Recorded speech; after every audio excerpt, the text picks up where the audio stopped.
so often in the demographic that's retiring, we weren't raised with positive psychology. So we push away those emotions. We push them aside. We push them down. But emotions aren't good or bad. They're just signals that something needs more attention. Welcome to the Career Change for Women podcast. I'm Brittany Cates, career coach and fellow career shifter, here to help you leave unfulfilling work behind. Every Thursday, I share stories, strategies, and confidence-boosting insights to help you gain clarity, take action, and create a career you love. Let's shift your day job together. Today's guest is Wendy Leggett, a professional certified coach and founder of Conflux Retirement Coaching, where she helps individuals navigate the transition from career to retirement with confidence and purpose. With 25 years of corporate sales leadership experience, Wendy specializes in guiding clients through the emotional and lifestyle shifts that come with this next chapter, focusing on pro-aging, a positive mindset, and designing a runway to retirement that feels intentional and fulfilling. She believes that retirement isn't about slowing down. It's about stepping into a new season with clarity and excitement. And as a co-author of the Retirement Collective and an expert in retirement life planning, Wendy helps her clients reimagine what's possible beyond their career.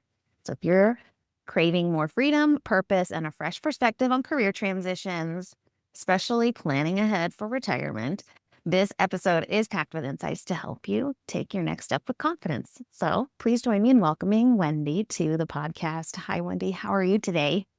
Fantastic. It's great to be here. Thank you, Brittany. Yeah, thanks for being here. I am so fascinated by this topic of non-financial retirement consulting or support. And so I would love, we're going to get there a little bit, but I would just love some background on what your career path looked like and what kind of led you to this point of helping people move into retirement. Yeah, thank you. And you're not alone with it being fascinating because there's so much focus that's on the financial, and we'll get into that. But oftentimes people don't think, wow, I'm bringing my whole self into this every chapter of life, right? And so Right. just having your portfolio, your financial portfolio there isn't going to necessarily bring you that kind of fulfillment or happiness. But for myself, my story is, as you shared, the bulk of my career was in sales leadership. And I loved that for so many different reasons. I really enjoyed the connection with clients. I loved elevating my team members' capabilities. And I really enjoyed that meeting and exceeding sales and service numbers. And so I had quite a storied background from going from fashion to Fortune 50 to franchises. So I really promoted a number of different products and services, but I just loved that process that I shared. And so things were going well. The last position that I was in when I was in corporate was with being the director of a number of franchises. And I loved the people that I worked for. There was just such a great connection there. We did some phenomenal things and really advanced the business, and they were doing really well. And that, Brittany, was probably the kiss of death because they were doing so well that it primed them to be able to sell. And so what they did. And the new owner came in with such a different philosophy, such a different approach to the market and the clients, and a very different approach to the employees. And I think maybe a lot of the folks listening and yourself can connect with when you're carrying a message that doesn't really impart your values, or it's a culture that's not really supportive of what you feel is right. It becomes really difficult. And as we all are problem solvers, we figure, oh, I can make this work. I tried a number of ways and stayed probably way longer than I should have. But it got to that point where it was just soul sucking that I really hit that bottom. And I think, unfortunately, sometimes it takes getting to the bottom before make those big changes. But that's when I decided, do I want to leave this company and continue on the same trajectory? Or is there something more out there for me? And so I really started an exploration and was really able to, like I said, highlight these things that mattered to me, that really charged me, and found that coaching could allow me to fulfill in that same way, that I could elevate someone's capability. I could really connect with clients, and I could help them meet and exceed the vision that they had. So I went back to school, and that was a really big departure for me because I hadn't been in school for a long time. So talk about getting out of your comfort zone a little. And then I got my professional certified coach credentials. And then I started working in business coaching because oftentimes they say, hey, continue on the trajectory that you know. But I found that so much of that was around strategy and around the tactics. And I really wanted to take it deeper to that transformation. And so I was seeing that in a lot of my clients, as well as in my social circle, that people were planning for retirement or experiencing it, and they were really struggling. And I thought, wow, that's really a disconnect. You're not working. It's got to be fantastic. And so I started exploring, like, what could I do to better support my clients? And I found out there's this whole world of retirement non-financial planning. So I went further in getting several certificates and credentials around that, as well as around transitions and a positive mindset. So I have a number of credentials and certificates in that, and decided, you know what, this is where I really want to focus. So about 5 years ago, I started my business, Complex Retirement Coaching, and that's what I do, is help people with that next chapter in life. Amazing. A few things that come to mind as you're talking. The first is how discomfort leads you to really start noticing what your beliefs are, which I Mhm. think is interesting. I've noticed that recently in a personal life experience. It's like you walk around and you think, oh, these are my values, and this is what the type of environment I love, or this is what I believe. And then somebody comes in and totally rocks your world in a way. Yeah. And then you're like, wait, okay. Now it's magnifying. No, this really is what I believe. And this really is what I want for myself. I don't Yeah. want that for there anymore. And I think leaning into the discomfort in order to uncover like your true, like what you really want for your life, I think is It's just so important. And I think that so often we get so caught up in the doing, and we get so caught up in the day to day or the pressures or our vision or whatever, that we don't tune in like you did. And we don't stop and say, whoa, wait a minute. Something's not feeling right here. There's a disconnect. A lot of times we push that aside. And really, that happens in retirement too, is that we can just follow somebody else's course. I call it a retirement by default, not design, where we're just going through the motions of what society says you're supposed to do in retirement, or thinking, oh gosh, now I'm on the downslope of my life. And so now I have to act old, or any mhm, other things in between. So it's so important that we reel it back like you did and say, whoa, something's not happening here. And we know that when our values and our beliefs are really tied into our actions, that just feels so much more authentic and allows us to be motivated and committed to whatever course. Is that what yeah. comes up for you? Yeah, absolutely. And you mentioned you probably stayed longer in this environment than you should have. And that's pretty normal. As you look back, you're able to be like, yeah, I probably stayed longer. Like, and not catching that or not sitting with those uncomfortable feelings sooner rather than later. Everybody, it happens for everyone in its own due time, right? Yeah, it does. Figure it out. I don't know if you've read Daniel Pink's work around regrets, but there is, like, what he talks about is the power in regret. And that's what comes up for me when you shared that, is that instead of looking back and feeling less than, or feeling shame, or feeling like, oh, I missed the boat, it's that learning. It's recognizing, okay, what was it that doesn't sit well? Like you're saying, my beliefs or things that aren't really connecting. And how can I learn from that and take it forward? So if we look at it that we have that growth mindset, that we have that opportunity to have that beginner's mind with things and look at experiences as not failures, but learning opportunities throughout our lives, it's so beneficial.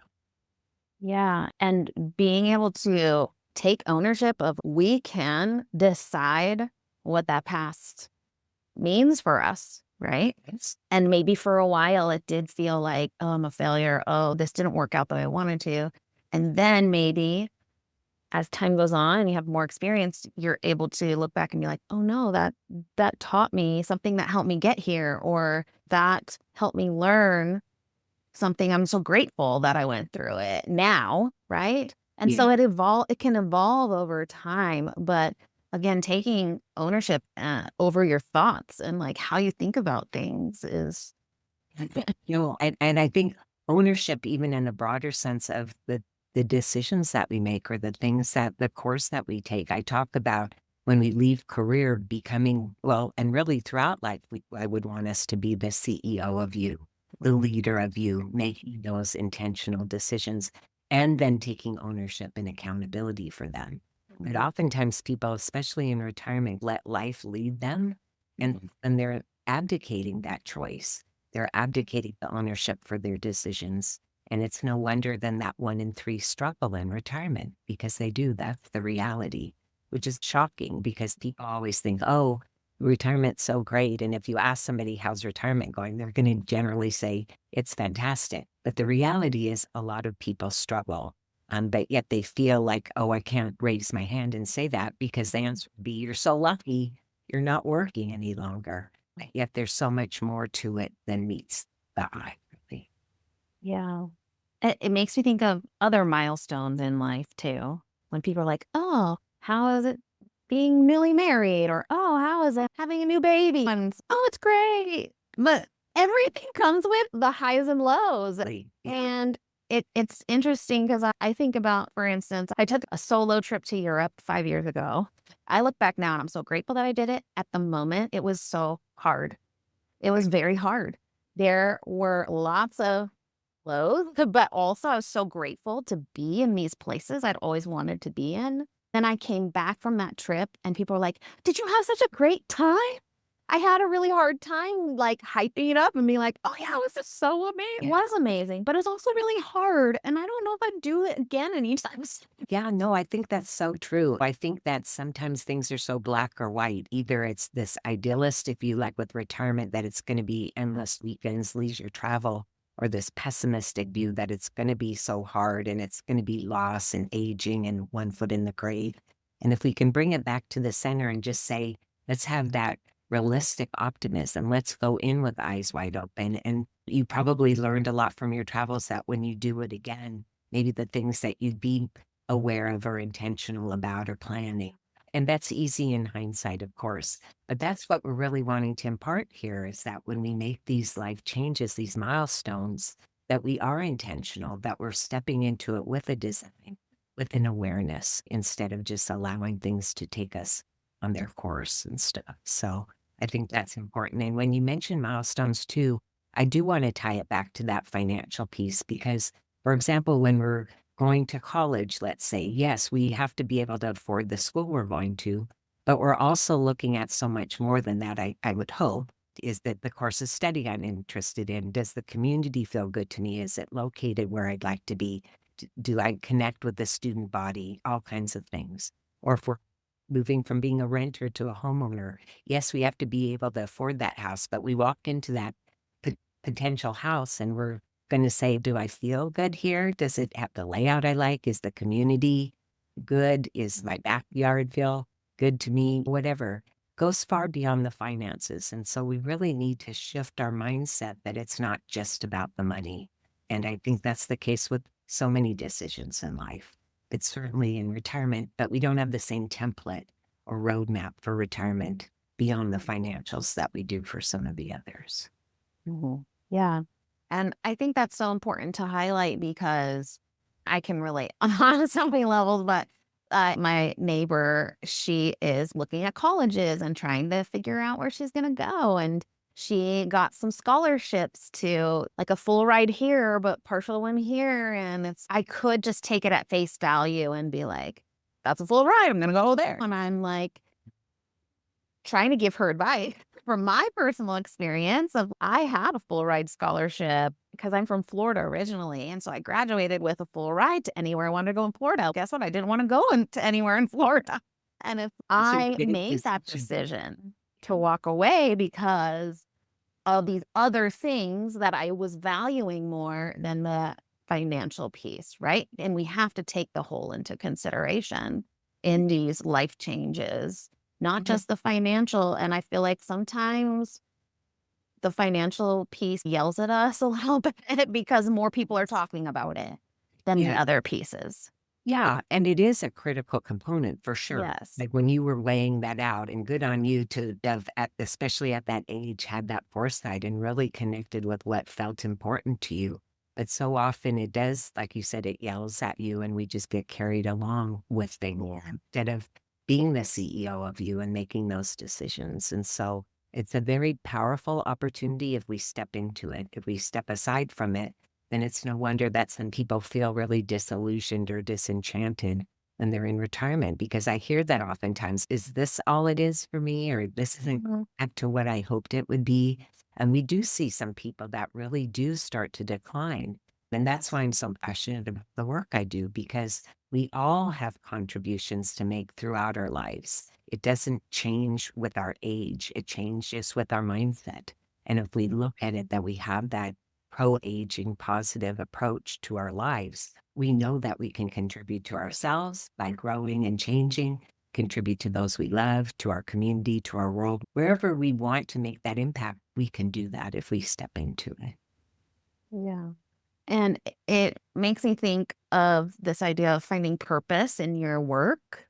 And in the midst of your career, I'm typically talking to people about changing maybe a career they've been doing for 15, 20 years. I'm like shifting that mindset to finding purposeful work so that you are continually like challenged and motivated to show up as your best self, right? And so you're talking similarly about like when we get to an age where we have been working for so long and it gives us that purpose and that reason to get up in the morning and that drive to um do and grow and whatnot, and then you lose that, you have to replace it with something. Otherwise, you're going to, like you said, decline, get depressed, not live your fullest life that you can live because we, as human beings, that's what we're made for. We are, yeah. And it's so fortunate that you're working with people to open their mind to that because if we have that, what I call runway to retirement, if we look at, okay, we've been working at a career for 15, 20 years, going to be making that shift, really tapping into what feels meaningful and purposeful to us, then we've already built that muscle. So then when we step into retirement, we continue to keep that motor running and we go on that trajectory instead of thinking, wow, I've lost my identity now. Wow, I don't have anything else to offer. And we find that along with purpose are two really important pillars of retirement being and readiness. And so in the area of purpose, yeah, I love the work of Richard Leider where he talks about it's really a verb. Like you said, it's feeling purposeful, not finding purpose, which can seem so overwhelming. And that purpose can be with that capital P, but it can also be with a lot of lowercase p's, a lot of small p's. Reading a book can feel purposeful. Helping a neighbor can feel purposeful. Starting a business can feel purposeful. Any number of things, but really feeling that purpose, feeling that meaning, being intentional with it. And then the sense of identity is just so vitally important because we get so attached throughout our lives to these roles that we have, and we identify the role as who we are. And so oftentimes when people leave career, they leave pieces of themselves behind. There's a saying, if you are what you do, who are you when you don't? And that becomes really important for people as they move into retirement. Instead of it being a new book in your life, it's a new chapter. You're not starting over. You're not starting from scratch. You're building upon what you've had. And so, what do you want to bring with you into retirement? All those skills and capabilities and passions that you can translate in a different way. And that's what I work with clients is seeing that you're not starting over. All the things that felt engaging and connecting and meaningful to you, how can we translate that then into post-career? What could that look like for you? Instead of just thinking that I don't have anything to offer or I don't have anything to bring with me. And at the same time, if I may, recognizing what you don't want to bring with you.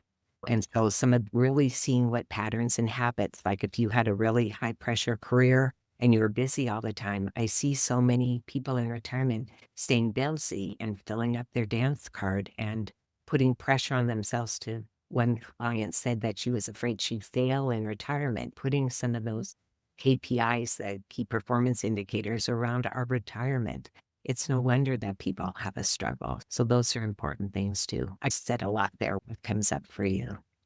Oh, I just love how there's a through line in all things in life. And so all of these things that you're noticing people coming up against in retirement, it's the same thing with career change. It's the same thing with making any kind of life change, right? Yes. Those are the same challenges that you're going to face, and you have to d- maneuver them, at all different phases because Yeah. everything's connected.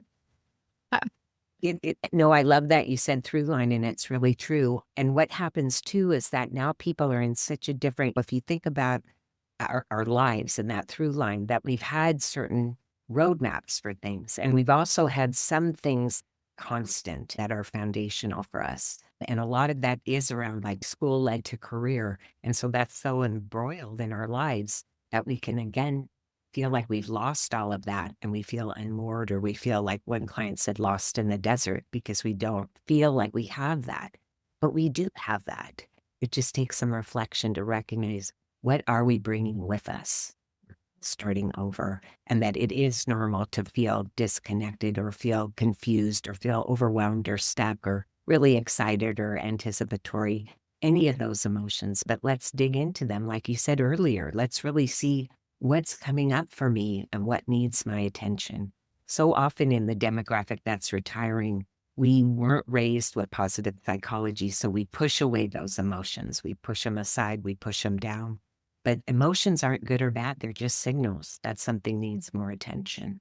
And so this is something that I really work with clients around, is building that mental fitness, building that ability to look at how they feel about things as well as how they what are they're doing, so that the two are married there. Yeah, I love that. As you talk, I think about people in my life right now who are on the brink of retirement. My father, my aunt, my other aunt who is retired as of like last year, and they're all doers. They're all very much go. Their career has been such a prominent part of their life that I talked to my aunt last week and I'm like, "Are you retiring yet?" Because that's been a joke, right? For the past 5 years. Is it this year? And then I'm like, what are you going to do? Because she's just always doing. And it's almost like they can't stop working. They have to find some other kind of work to occupy themselves. Like you said, this maybe generation of people not really paying attention to the emotions coming up as to why they feel like they need to always be going and doing. And so I'm just curious for people like that, maybe where's a good place to start as they're on the brink and maybe a little scared of what's next or of the unknown in preparation for that? Yeah, I have a great exercise, so I'd offer that to your relatives and things and all the listeners, where it is this no regrets retirement reflection. And it's really, so how I want to answer your question is that starting to really envision, what does retirement mean to me? How do I define it? And I've had some clients come to me that were planning to retire because they were of that age, and everybody was saying, when are you going to retire? They were getting a lot of pressure from their family and things. And then when they really rolled it back and said, "But I feel really gratified in my work. I feel like I have balance. I like the financial piece that's there. I'm seeing people that I want to. Maybe I don't want to see family so much." And so really then taking that retirement by design, not default, not just assuming like he didn't take that scholarship, not saying I have to go on that trajectory, really defining retirement for yourself. What does it mean to you? What could it hold for you? And starting to envision that and not get so attached maybe to an outcome, but start to see, what is it that would feel purposeful to me? What is it that really lit me up when I was younger? What haven't I had time for that I'd really like to step into? And that's a really important exercise, because so many people come to me and say, "But I don't have any hobbies," or "I didn't stay connected with my friends," because we get so caught up with work. So for those who haven't retired at any age or life stage, let's develop this runway to retirement and start to pepper in a little bit of reaching out to people that we haven't in contact with, or trying out an activity or hobby. not to be somebody that's involved in something that's gratifying or exciting or engaging or expansive. So that's what I'd offer up is really thinking about what does retirement mean to you? Do you have that positive mindset about it and that there's opportunity there? And then how can you step into that, experiment, try some things out? So often, Brittany, people jump right into retirement and they make these big commitments like I'm going to take care of grandkids full time, or I'm going to volunteer full on, or I'm going to start a business, and they go right into it full bore without taking some smaller steps. And so we really have this opportunity, whether we've retired yet or not, to experiment and take small steps and see, try on that, see if it fits. And so I think that's just so critically important. There is work by William Bridges and Bruce Feiler around transitions. And what they shared as a framework is that we really should start with the ending. So then people jump right into that new beginning. But if we start with the ending and we say, let's have closure to that chapter in career, and let's really think about, again, what do we want to bring with us? What do we want to leave behind? And put that period or exclamation mark around that chapter. And then what they develop for us in this framework is then going into what's called the neutral zone or the messy middle and dealing with these emotions that you and I have talked about. Looking at, do I feel confused? Do I feel scared? Do I feel excited? But why? I'm really investigating and coming to some kind of conclusions and reflections before we embark on that new beginning.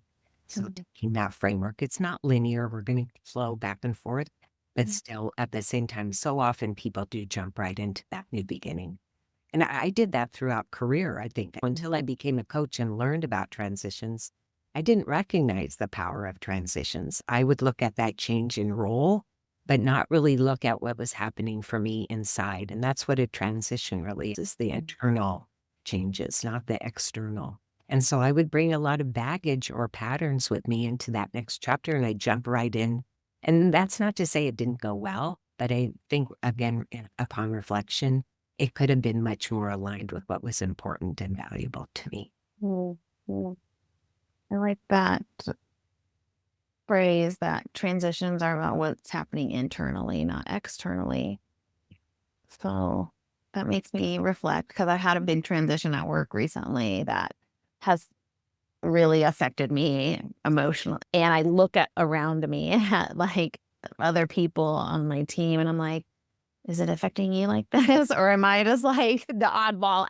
No, but you're reflecting on it. You're going deeper. And so often people don't. We get busy or we don't know to deal with our emotions or we're concerned about them. We don't know where it'll lead us. But the fact that you dig deeper is just so authentic and so much more meaningful. So I'm sorry that you're navigating that, but it sounds like you're really going to see where do you need to take this for you. Yeah. Yeah. Thank you. As you're talking about the jumping in piece, I'm curious because I also know somebody who was like forced into retirement. So, what is your advice to people that might go through that experience of, oh, I've been at this job forever, and then you're just like, now go, like you're getting rid of me, my role. They're saying, here's your retirement, and Yes. maybe you haven't really prepared as much because you thought you had more time. Yeah, it's such a great and relevant question because we're seeing more and more of that, unfortunately. And it is a matter of being realistic with your situation and keeping that optimism, but not the idealistic or potentially the pessimistic, but really assessing, okay, where am I at? And if possible, taking that gap period between high school or college, some people take that gap year, but we can build in a gap period when we're embarking upon retirement for someone who's been severed or even someone who hasn't, giving a pause and getting some clarity around what we want. And maybe it's for a week if we can't have more than that, but really digging deep and taking some time. I think so often our thoughts run away with us. And if we think, oh, okay, I've lost my job, I have to go do this and this. And so we don't take a step back.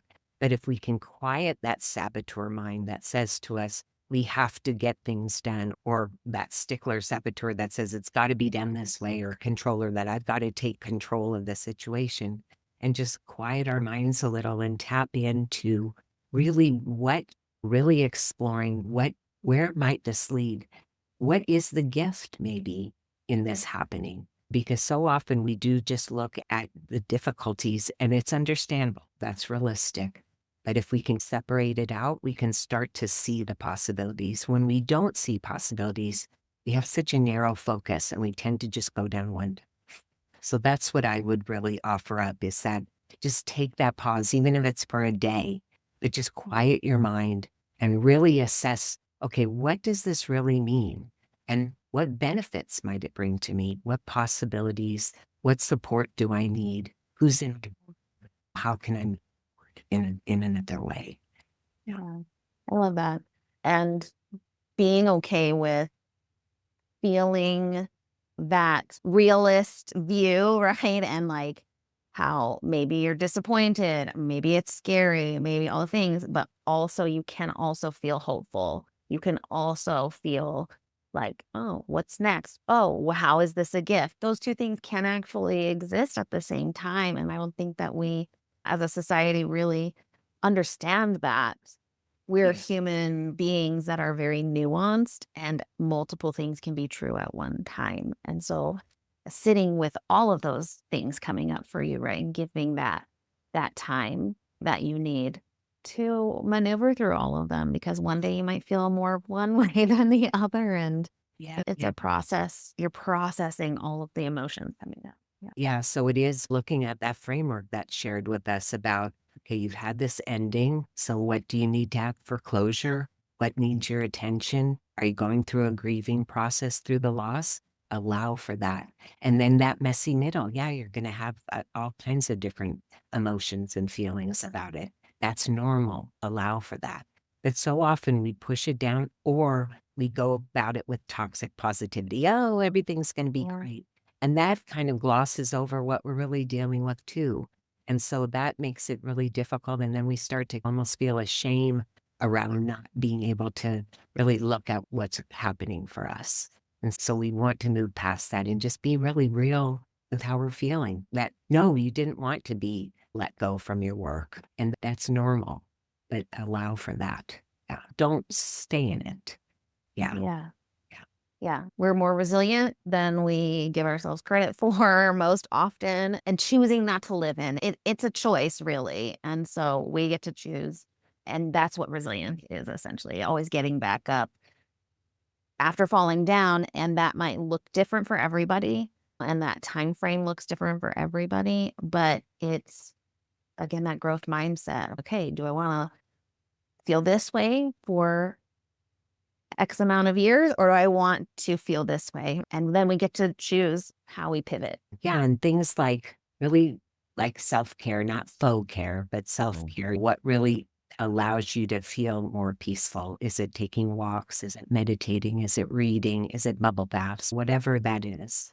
And also just really trying to tap into that feeling of gratitude that yes, there's this loss, not through toxic positivity, but there's these things in your life that you do have. And so often we can lose sight of that too. And so that's where we can start to uncover the gifts. Maybe it doesn't happen right away, but yet if we seize the reins and we harness the power of those transitions and even the power of regrets that Daniel Pink talks about and really see where that can lead us. But it does take that reflection time. I always recommend to people to be journaling or writing down their thoughts. A lot of people don't like to do that, but when we crystallize our feelings, then we get them out. We can start to assess, or we just feel such a release. And so it's really important. And if writing doesn't work for you, then voice recording or just whatever it is, or talking to yourself, but getting some of those feelings out so that you can start to assess them. I I want to highlight how you paid attention to what people. Okay, so you took action after you realized, okay, I'm in this corporate space. This isn't working for me anymore. I think I'm ready for something else. You went back to school, started your own business, and that morphed over time because you noticed people needing something diff- different and asking for something that um, you were like, oh, I guess this is more of a like problem than we talk about. And Yeah. I just love that example because it's by taking intentional action, the more you keep going, the more things are going to be revealed to you over time and experience and guide you down to a place that actually really fits what you want your purpose to be or how you want to help people.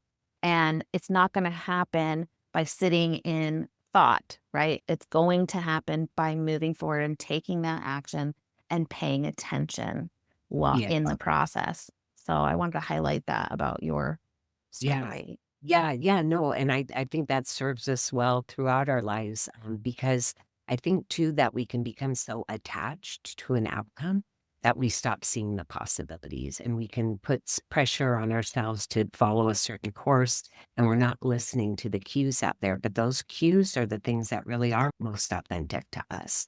And so, really allowing for that, just staying open to the possibilities, and that especially as we grow older, I think oftentimes our life can become more and more narrow, but it doesn't have to. It's not like that's how it happens. It's just that people start to put more on their can't do list and on their can do list. And so it's really important that we continue to press forward a little bit and try out those things. And so I think that's a really important thing to highlight. Yeah.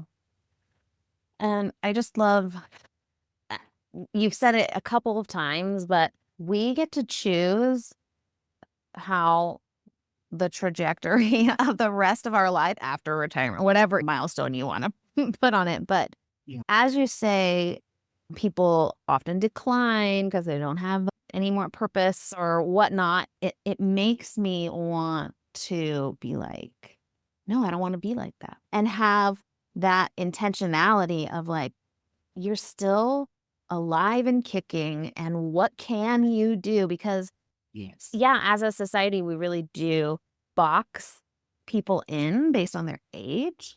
And I just love it when I see examples on like social media of um, people you would never think were 90 years old. And they're just like, they have so much energy and they're still like taking care of themselves and they're still doing things that they love. And I hope that people get energized and, like, excited for what they could create in those later years because it really is all up to us, and it's a mindset and planning and intention thing. Yeah, no, I talk about being aware of this, which I hope we raise that visibility and awareness around, and then being intentional, being planful, not allowing life to just take you on its course, but really directing that and taking control where you can, and then getting into movement, getting into action, making it happen. Because if we just leave hope without action, then it remains hope. Just have insights from today and we don't put it into practice. So everyone there can start to develop their own little runway to retirement. And that serves us well to elderhood. It serves us well throughout our lives. And you've really been great to bring up how it relates at all different junctures in our lives. But let's start to really oil that wheel so that we make sure that we continue to go down that path. Yeah, absolutely. Yeah. If anybody wants to continue learning from you or connect with you, how do they get in touch? And what services, or you mentioned your freebie, what offers do you have? Yeah, thanks. So, as you shared, my company is Conflux Retirement Coaching. So, they can reach out to me at confluxretirementcoaching.com or Wendy at Conflux Retirement Coaching. But I really love the idea of envisioning. We've spoken about that before. And so, that's why I want to offer that no regrets retirement reflection. And so, if you put in the show notes, or people can go to www.boldnewsteps.com and request it. But that's just a great opportunity to, like we said, start to visualize, think about those days and months and years ahead and start to bubble up. What does that look like for you? And what would be the priorities? And if you didn't have that time abundance, what would you maybe regret? So we don't want to have any regrets in any juncture in our lives. So that's what I have to offer people. And you can find me on LinkedIn, Wendy Leggett. You can find me on Facebook as well. So. Thanks for letting me Awesome. connect. Well, thank you so much for being here. I've loved this conversation. I love your knowledge and your expertise in this area, in the life coaching aspect of it. And I've just really enjoyed chatting with you today. So thank you for being here. Oh, it's my pleasure. I didn't really underscore that. I'm just so passionate about all of us being able to bring forward our gifts. And I think that oftentimes people start to feel like they're on, like I said, that downward slope. And so this is really, for me, being able to open up people's eyes to what else is possible and know that we can contribute at every age and life stage. There's so much more for us to give. And so let's fully step into that. Thanks for letting me put a little spotlight on that. Of course. Thank you for sharing that. And thank you for being here. Thanks for tuning in to the Career Change for Women podcast. If you've loved this episode, leave a review. It helps more women find the show. Feeling stuck in your career? Let's connect. Follow me on social media at shiftyourdayjob or email me at shiftyourdayjob@gmail.com. Until next time, I'm Brittany Cates. Let's shift your day job together.